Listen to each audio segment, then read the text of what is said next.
This is the Horse Radio Network. This is episode 421 of the Dressage Radio Show on the Horse Radio Network, brought to you by Total Sound Fit and Kentucky Performance Products. Today on the show, we are going to continue with our Dissecting the Movements with Judge Sarah Geikie. We are going to tackle the walk pirouette.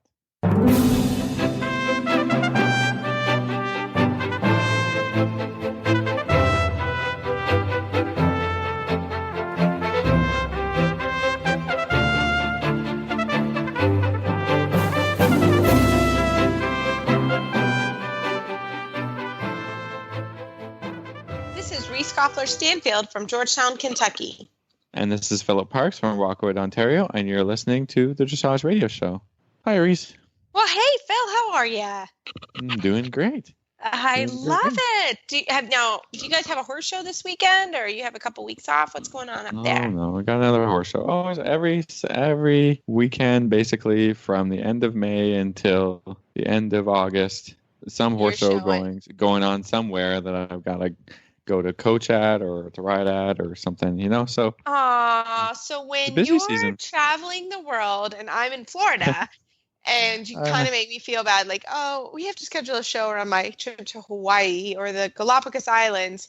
Now I kind of enjoy this time, everybody, when Phil's having to work super hard. Yeah. I'm working hard now so that I can go somewhere cool in the fall. True. That is very true. I love it. But like you said, this is a very busy time for you, and there's lots going on. And for me, it's kind of now we train. Now we really train. That's the difference in sort of our schedules. Now I'm sort of what you would normally be doing in the winter, I'm doing, and I've already shown. And so we flop. We get the two different perspectives depending on the season. Exactly. Yeah, you're showing and I'm training. Switch roles. So. Yeah, I love it. We're training really hard and working really hard and doing all that. So I love it. That's really good. Well, we've got a little news here. Yeah, we do. We have some interesting news. Posted to our Facebook page and all around, all the news and the social media is that equestrian sports have been approved for the 2024 and the 2020 and the 2024 games, and it looks like. For dressage, we are going to have a little bit different format. It's going to go with each nation will have a 3-member team instead of 4. Normally, we had a 4-member team, and then you got the big teams would have a drop score. That's not going to happen for the next game, so that's going to make it a little bit tougher. As we've seen before, every once in a while you get an elimination of a team member. That sort of means now if there is an elimination of a team member, that whole team will be at a huge disadvantage. So not all the teams have been really happy about this, but they've done this so that they can include more nations in competing in dressage. So we can kind of see the point of that because the Olympics is about a little bit more inclusion of more teams than just Europe. So if they get a few more developing dressage nations in, that will help to foster the sport and build it as a worldwide, competitions.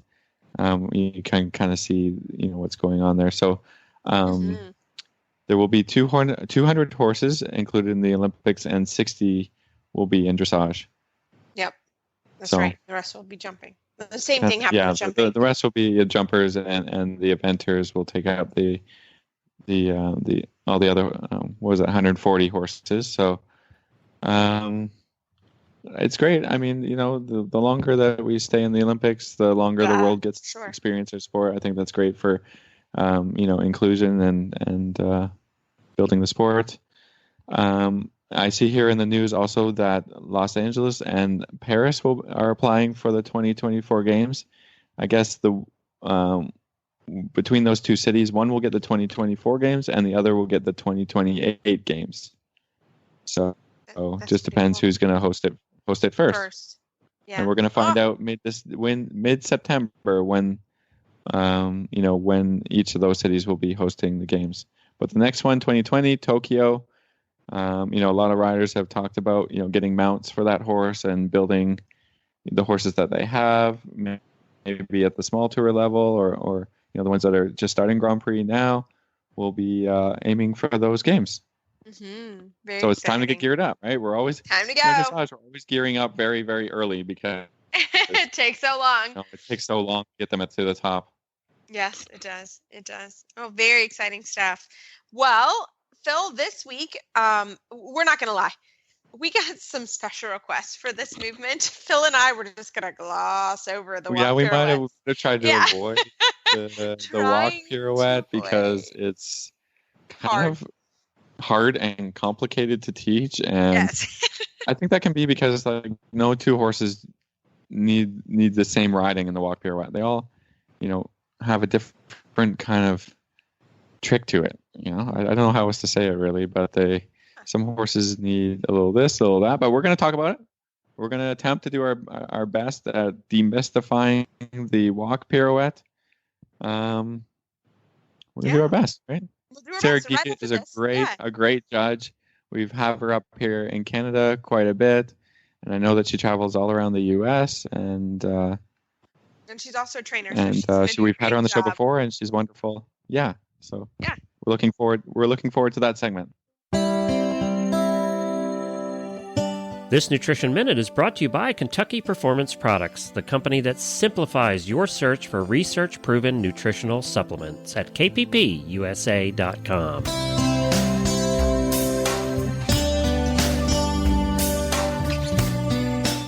The horse that matters to you matters to Kentucky Performance Products. Electrolytes. Who needs them? Your horse, that's who. Electrolytes perform critical functions within your horse's body. They help regulate nerve and muscle functions by carrying electrical impulses between cells. In addition, electrolytes assist the body in maintaining a healthy fluid balance by controlling your horse's desire to drink. When your horse loses significant amounts of electrolytes and fluids, problems such as dehydration, muscle cramping, fatigue, tying up, and colic may occur.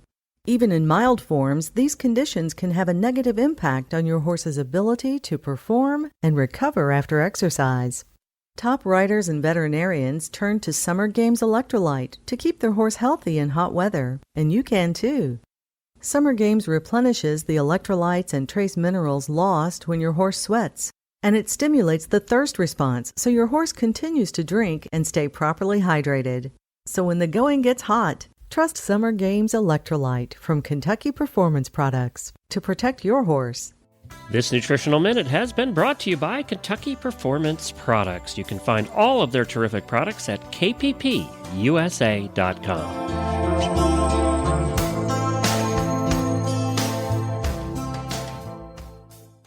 Well, tonight I am so very excited to have Sarah Geikie on. She is an examiner for the USDF certified instructor and a faculty member. She's an FEI 4-star judge and a USEFS judge. Sarah, welcome to the show. Thank you very much, Reese and Philip. It's a pleasure to be here. We have given you probably, I think, the most difficult assignment. And Philip and I were joking before the show. We're like, oh my goodness, walk pirouettes are one of the hardest movements to ride and teach. So we called you because you can do both. So we want to start talking about the walk pirouette. And we're going to go our first section from the trainer's perspective. So let's just get started from the beginning. When do you start walk pirouettes? How do you introduce them to your horses? Okay. First of all, I'd like to say that my basic training strategy for pretty much all of the exercises is I like to break them down into small, easily achievable pieces so that for the horse's standpoint and the rider's standpoint, it becomes very logical. So with that thought in mind, I really set the framework for walk pirouettes when the horse is young, when he's training level horse, where you're teaching him the ABCs of going forward, coming back, and turning and bending. And the first thing that the horse has to learn is the turning aids. And it's interesting how people lump turning aids together with bending, and they're related and they're similar, but they're very different concepts from the horse's perspective.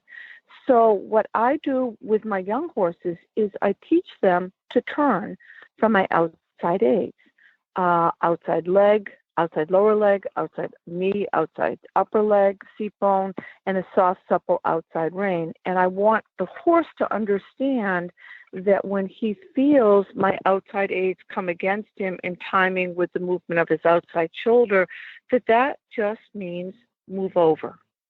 So that's the first simple concept that the horse has to learn. So I do that training level. I do that in the walk. I do that in the trot. Basically, and those sorry, Sarah. Can we break it down into like an exercise that you're doing, or describe the lines that you would ride this on? I was just going to do that. Okay. Oh, perfect. That's a great. Perfect. Yeah. All right. So the way I would do that would be to ride, for example, a turn across the school. For example, going from E to B. So that at E, I could turn right and go straight across, and then B turn left. So that you're essentially making a square turn. Right? The horse is not necessarily bent and looking to the outside. You still have the sense that he is active with the inner hind and he's around your inside leg, but you're clearly accomplishing a turn from the outside aids. So it feels like a square turn. It feels like a 90-degree turn as compared to a soft bending line that you might do on a 20-meter circle, for example. So I would do it on those letters. When you think about it, a turn down center line at the lower levels is really a turn using exactly the same aids that I outlined.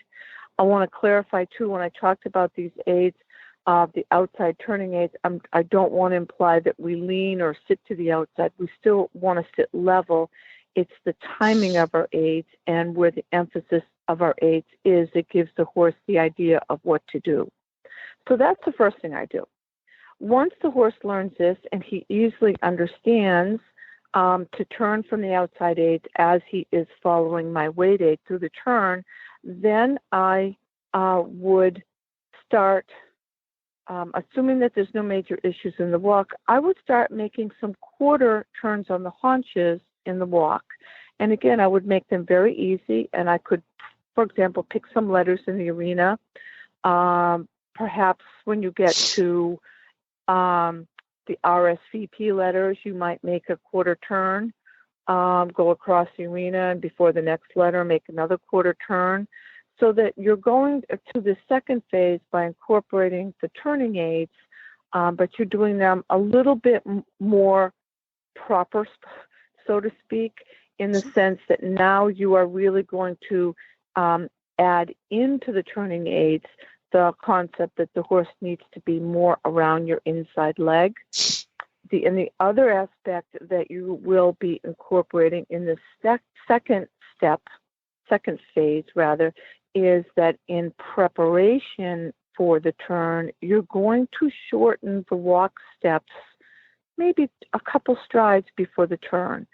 So in essence, you're using a half halt to collect the walk. Not a collected walk proper like FEI, but just briefly to shorten the steps and to get the horse more active prior to the turn. So it gradually begins to resemble something like a turn on the haunches.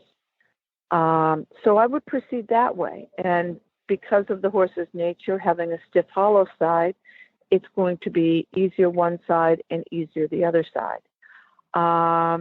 More difficult. So, Sarah, can I just jump in for a second? Sorry, can I just jump in for a second? Can we talk about, what a collected walk feels like? Because I think that a lot of people confuse collected with slower.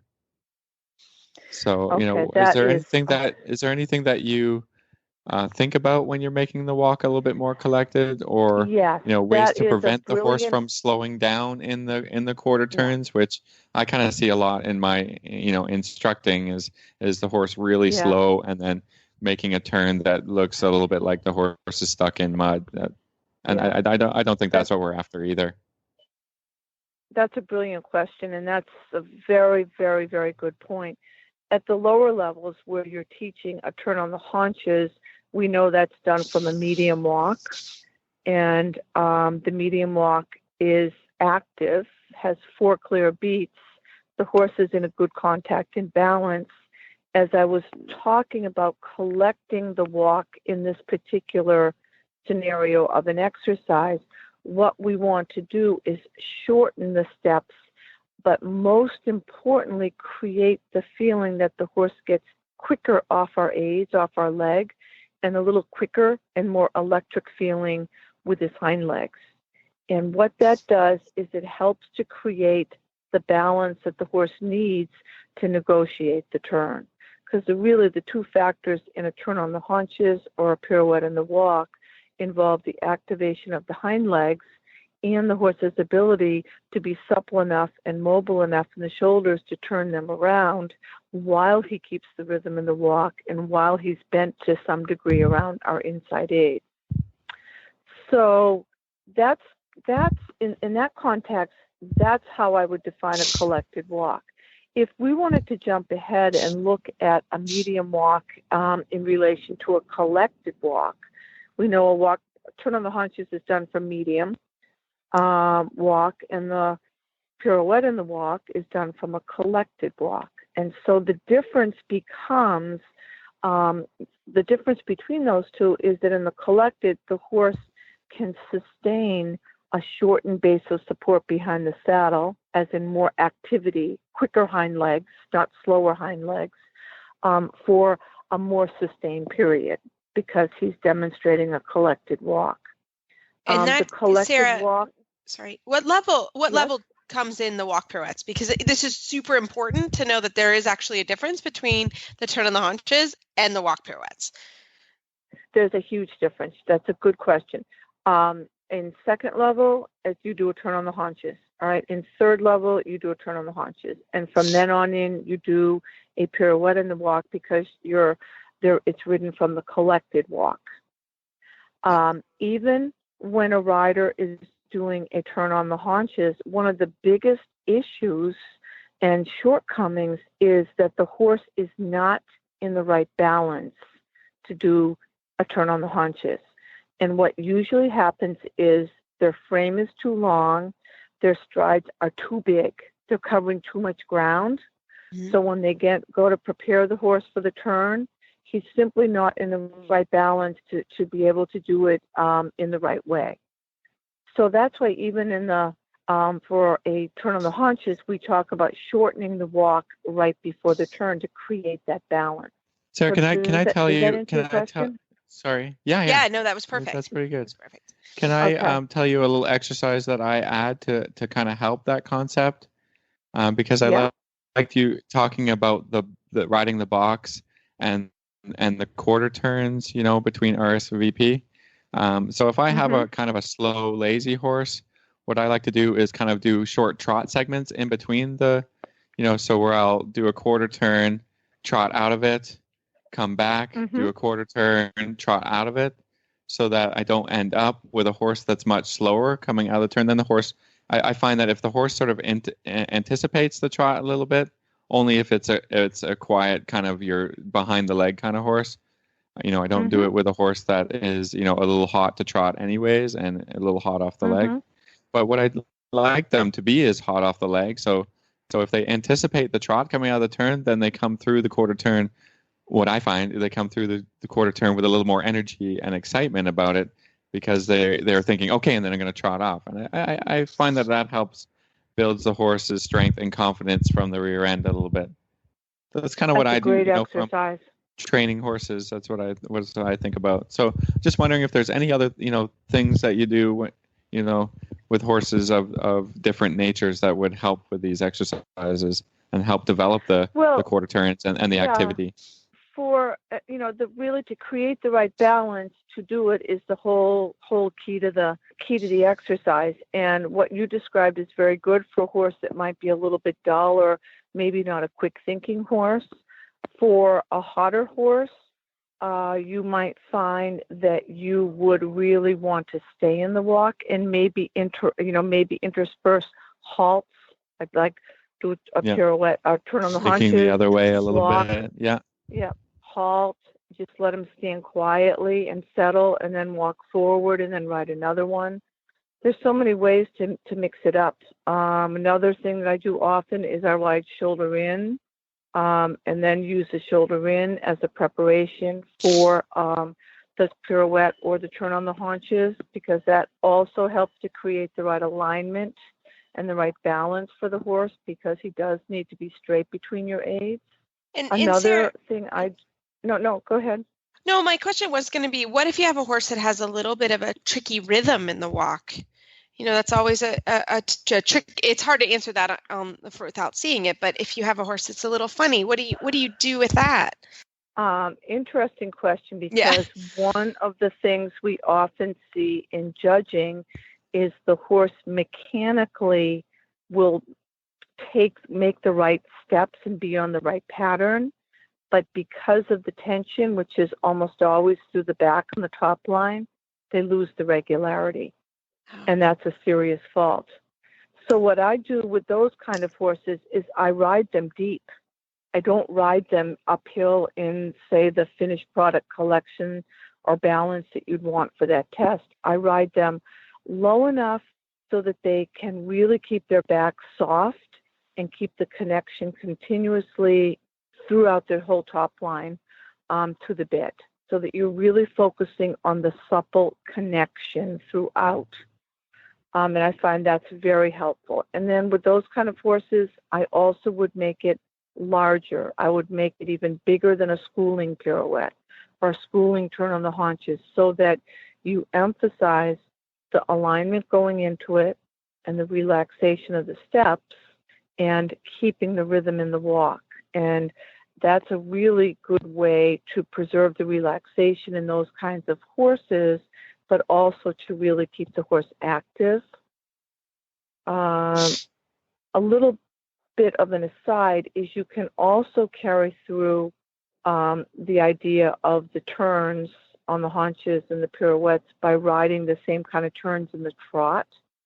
So like with horses that are, Philip, as you were saying, that are a little bit on the slower side, once they understand the mechanics of the turn, I will sometimes ride a pattern where I would do shoulder 4 and trot, collect, quarter turn, straight ahead and shoulder 4, where you're able to keep the activity a little bit easier in the trot and still get the benefit of the turn to improve the horse. Yeah, I think that's a great way for teaching. In all three gaits, these quarter turns are a great way for developing your collection in all the gaits, I think, and absolutely. And as you develop the horses, I think this is an exercise that you have to maintain all the way up to, probably Grand Prix, because I also use these ideas when teaching a Piaffe, because if you can allow the horse a little bit of a forward turning aid, they don't get so on the spot and nervous, So I think that's,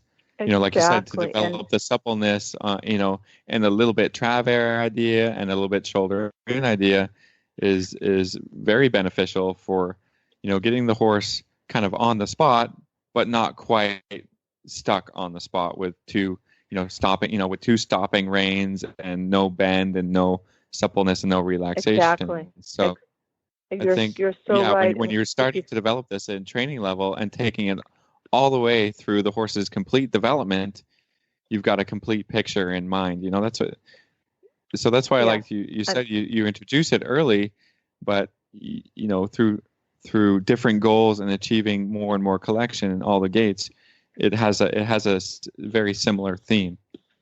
That's what I like. You're so right. And I mean, it's a simple concept, and as the horse progresses, you're just building upon it. And I loved what you said about the higher levels in Piaffe, and I just would like to reiterate that if you think that the more mobile we can get the shoulders, as in turning them and bringing them up with our aids, then the more we can access the hind end, and we find that later on when we are schooling Piaffe, it comes easy once the horse understands that concept. Right, so and I love how you're kind of building it. Yeah. What to complete what I would do next, my next step is to ride half turns. But I always like to introduce them riding them a little bit bigger, even a little bit bigger than they're needed for at second and third levels, so that we can really emphasize control, that the rider controls it, and that he can keep the activity and keep the rhythm. often once the horse and rider learn it, in particular if the rider's a little green, they try too hard and they end up making it on the spot, and then the horse sticks or steps out or does all these things that we don't want. Later on, with the more advanced horses, I school a lot of 360-degree walk pirouettes, again, making them large and really emphasizing the suppleness and being able to turn the shoulders, to keep the bend, to keep the rhythm, to be able to stop it and start it on whatever, stride I wanted to coming off of my aids. I ride for that feeling.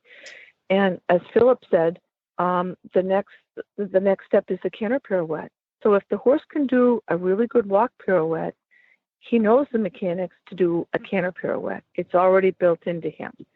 Then it just becomes a question of getting him stronger and getting him more and more able to sustain the collection. So that's how I approach it. That's fantastic. Bite-sized pieces and building upon them. I love it. So with that, let's transition to the judge's perspective. You've talked about some really bad things, but what are some things as a judge that you're looking for in the walk pirouette with your other hat on?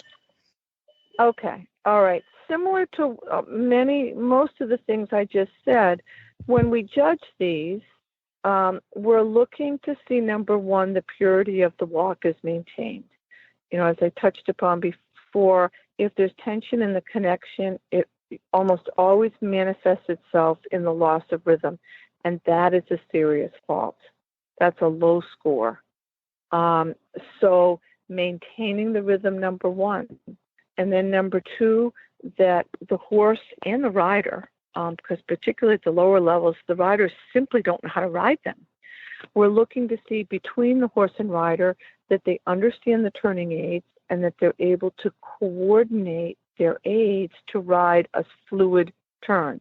A half turn on the haunches should be 3 to 4 steps, and the shoulders should move around the hind legs, and the hind legs should walk in the walk rhythm and be picked up and placed down, the inside hind, close to the same spot. So the hind legs make a little circle, but it keeps walking. So that's what we're looking for. Sarah, in second level, how big is too big for your hind legs little circle? Oh, okay. I can't remember what it actually says on the test sheet. Isn't that okay? bad? But when you look at it from the judge's box, yeah. Where are you starting to say, okay, that's circle. too big for a good score? The biggest thing that happens at second level is the horse cannot move his shoulders around the hind legs. The shoulders are falling out at the beginning, and then when the rider goes to try and move the shoulders over, they don't move over. They don't move inward around the turn, so they end up making a humongous turn. So that's insufficient. The hind legs should move about 3 meters, roughly. I mean, it should be maintaining the rhythm, being picked up, placed down. We need to double check the size of that according to the test before you air it. But it should give the impression, like a general impression, the horse is in balance, the horse is turning, he's bent around the rider's inside leg, he keeps the walk rhythm without falling in excessively or stepping to the outside with the outside hind leg, which is another very common fault, that the horse steps out or he falls out or he's leaning on the outside shoulder. All of those things stem from lack of correct balance and preparation. So that's what we're looking for. In the lower levels, the pirouettes are ×2. Yeah. And it is amazing how, if you get an insufficient score on those, how it brings your total score down. But also, conversely, if they're done well, it brings your score up. My opinion from a training standpoint is that any horse of any ability level can learn to do a turn on the haunches or a walk pirouette properly and get a respectable score. It's training. It's just training. That's all it is. This is one of those technical movements that's all about the training. So, for instance, when we see a horse and rider, that they do the turn on the haunches really well, and they do other things like the halt rein back really well, and the transitions are really good, those are signs that this is a well-trained, correctly trained horse. Those all factor into the submission score. So small details like that affect not just that movement, but the overall picture, particularly in the collective marks. Yeah, that makes sense. Okay. So can I just talk a bit about the rider? Please. Absolutely. Please. Tell us about the rider faults that you're seeing all the time. We're going to try and clean these things up for you. Okay, the biggest thing I see is the riders have no idea what they're doing. I mean, I hate to be blunt, but they just that's how it looks to us. Which is why we're doing this. It's clear that they don't understand what they're trying to do. So we see things like the rider sitting to the outside. We see their inside leg completely off the horse. Oh, that makes me crazy. We see them hauling the horse around with the reins. Those are the worst things. Yeah. So preparation, all right, where they make half halts to get the horse more active and quicker behind to shorten the stride. They prepare with their outside turning aids, and they have to think that when you ride a turn on the haunches, the aids are very much like half pass. You're initiating it with the outside turning aids, then you're bending the horse around the inside aids, then you're turning the horse again, then you're adding the bending aids, and so on. So it's like a finely tuned, coordinated dance between the outside and the inside aids to bring about the harmonious picture. The rider has to sit to the inside. His legs need to be on loosely, but they need to be on and they need to influence the horse. So that's what we want to see. And preparing the walk is probably the most important aspect, that the horse is on the bit, that he has the proper contact, but he also has connection, and that the rider can shorten the steps. So another exercise I do with horses, I didn't mention it earlier, but I do it with horses and riders, is I will have them practice medium walk, shorten the steps a couple strides, medium walk, shorten the steps, so that they get the feel for how to use their seat and their weight aid to do that, and then they feel what they need to have in the horse. Because a lot of times they just don't understand what feeling they're after. So, Sarah, I have a quick question. Yeah, as pertains to the walk pirouette, of course. What about the horses that will take too many really itty bitty steps, or when you see that kind of from the judge's viewpoint, where it's like 6 or 8 steps just to get around, a half turn? Yeah, that's also insufficient, because the horse isn't taking the weight on the hind legs when they do that. And the whole purpose of doing the turn on the haunches and the pirouette is to teach the horse to take the weight on his hind legs. So when they take those 10, 50,000 steps, they're not accomplishing that. Right. The other big benefit is of the turn on the haunches is increased suppleness in the shoulders. But it's really taking the weight that we're looking to see. And one more question that I see, some problems that I see, more towards the 3rd level, 4th level horses, where you might see the hind legs crossing to make the walk pirouette. What do you think is going on there? You mean the outside hind leg crossing over? Over the inside one, yeah. Okay. I don't see that often. I have to be honest. Really? Yeah, I see it sometimes. Yeah. It's not horribly bad. It's worse if the horse steps out or swings the haunches out. If he stays active with the inside hind leg and he's moving the shoulders around and that happens, I wouldn't worry so much about it at all. Okay. Good. I'm just trying to see, kind of throw everything at you that I've seen. Yeah. maybe once in a while. Something like that also depends a little bit on the conformation of the horse. you know, how they're built behind. Yeah. Makes sense. Sometimes you'll see the horse will cross their outside front leg, you know, cross the outside front leg over and in front of the inside front leg. And again, you know, if all the other criteria is met, that's okay. Got it. Yeah. I was just kind of thinking of a horse that plants the inside hind and then is just stepping over it a little bit, right? Where the activity is not really there. And so if it sticks on the inner hind, then that's not sufficient. Yeah. Where sense. It would take maybe two steps to get around instead of, you know, your 3 or 4. So that's still it's in the same problem area, but different end of the spectrum as the horse that takes 1 million steps to get around. Yeah. Well, I think that about covers it.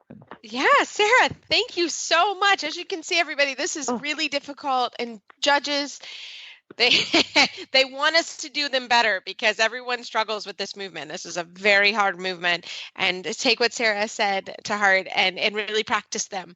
But Sarah, thank you so much for your time. And how can our listeners find you online? Well, I have my website, Sarah Geikie Dressage.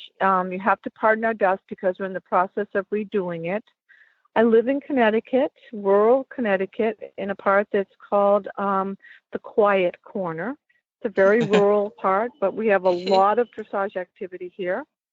And I teach and train here in Connecticut, and I do many, many clinics in New England, as well as across the country, as well as judging. I love to teach. I love to help people get better. That's my passion, as you can probably tell. And we are so thankful that you shared it with us tonight. Sarah, thank you so much for your time. Okay, thank you for having me, both of you. Thank you.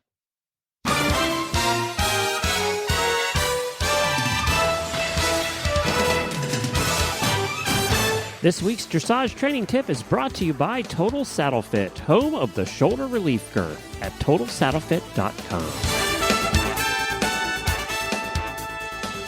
Well, for this week's Total Saddle Fit tip of the week, Jen, you have a listener question for us. I do. I gleaned one from Facebook. And this one comes compliments of our guest wrangler, Denise, who is blessed to have one of her semi-retired leopard Appaloosas was a dressage horse in a former life. And he really doesn't do much for a living nowadays. He just stands around and looks adorable. But she's been getting a hankering to maybe hop up there and see if she can't get him to do some of his old tricks, so to speak. But Denise is an avid trail rider, and she rides gaited horses. So dressage, not her forte usually. So her question is, do you have any suggestions for making dressage more interesting for newbies? Something besides going around in endless circles. So maybe you guys have some quick and dirty, low-level exercises to keep trail riders entertained. Well, gotta love going around in circles. I love going around in circles. 40-meter circle is really cool. It's fun. And it's exciting. No. So I actually had this dilemma come up the other day. Phil, you may not like my response, but this is what I did. So I teach at a wonderful barn, which is a pony club center, Ariadne Equestrian in Simpsonville, Kentucky. And I go up there at least once a month. And so I have a lot of younger riders. And needless to say, thankfully, with my bubbly personality, they are much happier to see me coming. Not really. They really want to jump, but they really have to ride dressage too. So a lot of my riders are in the beginner novice or starter division in eventing or novice. So a lot of them are moving up to novice now. So their tests are not incredibly exciting. They're also new to the sport. And so trying to figure out some ways that it's fun and exciting can be quite challenging. But what I came up with the other day, which actually worked really well, was I asked each of the riders, we pulled in the, I don't know the cool term now, but the boombox / music maker to the arena, and I had them all pick their favorite songs. Oh, that's fun. And we would pick the favorite songs, and then they would ride their test to their favorite songs. That helped a tremendous amount. So I would say, number one, I like to ride to music. And I don't know about Phil, because sometimes he's not any fun. But I do. I like to, even myself, like I put on the music. It's funny. I have certain horses I change the music for depending on who and what we're feeling. But I'm a big proponent to riding to music. That makes your circles far more exciting. The other things you can do is you can add in some cavalettis or some pole. There's lots of stuff to do with cavalettis and poles that are great. I also feel like riding outside. If you have a flat spot, you can go out, not be in the arena, is fantastic. I think riding in a different venue, if you have it, is good, or even going to a friend's house so you can practice your circles. But on some level, when you ride dressage, you know, the hardest part of dressage, I think, is the basic levels, the very bottom of the scale of training, which is rhythm and relaxation. And that takes the hardest and the longest amount of time. So those are some ideas I have, plus a very fun, bubbly instructor. Philip, can you be fun and bubbly? Apparently not. No. Are you there, Phil? Do you have other 11 years suggestions old. besides fun and bubbly? Yeah. I think if you are just getting on and saying, all right, I'm going to ride a circle, or I'm going to, then it's not really fun, because you don't have any, like, you don't know where to go, right? It sounds like, so if making you very have very little short-term experience goals with might it, help, huh? So that, okay, I'm going to do just having a very exactly short, this. just okay. like even for half an hour, or like, hey, can you, it takes somebody saying, you know what, that walk trot transition could be better, or your trot in general, or your walk or your gait could be better in general. Try and do this, and then you try and do it. That's, I think, kind of thing. So if you're on your own and you're just like, I'm going to go and ride dressage today, put it in quote, flat work, then that's not really fun and kind of difficult to kind of figure out where you're at, where your starting point is. So, just think of, and if you can't find anybody, or there's, then what you should do is try and ride a test pattern. Well, that makes it more interesting. Yeah, because then you have the challenge of remembering where you're going. You got a whole test to go through. So even if it's training level 1, or just pick one, first level test 2. Or, start riding 1 and just continue on through them. And then you can maybe take a videotape and compare it against that US.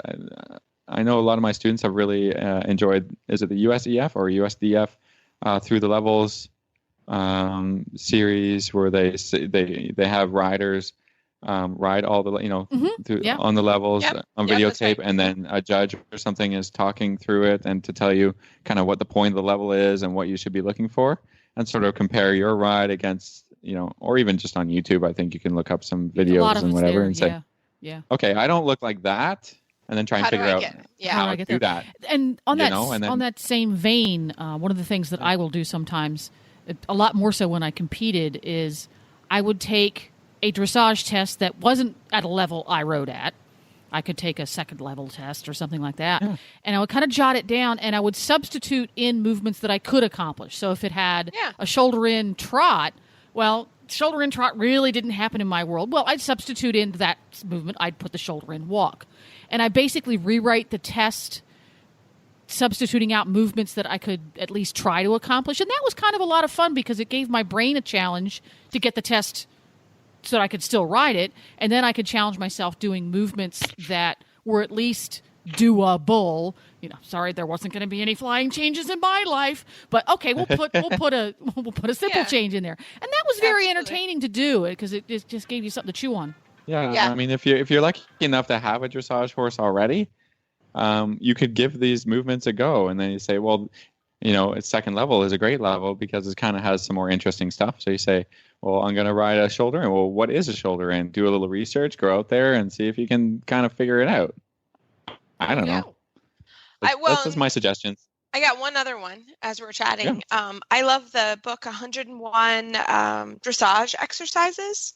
And it's Jacques Ballou, isn't it? Jacques Ballou wrote it. Yeah, we've had her on the show. She's been on the show before, and we should get her back on. But she's lovely, and she has a book, 101 Dressage Exercises. And what I do when I go to Florida or if I'm away traveling, I pull that book out and I say to my students, okay, go through this book and show me which exercises you can ride.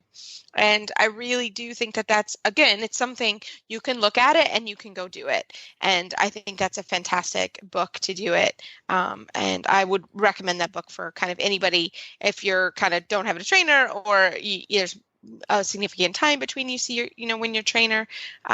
But that's a really good book. And again, listening, we've had now this really awesome series going on about movements.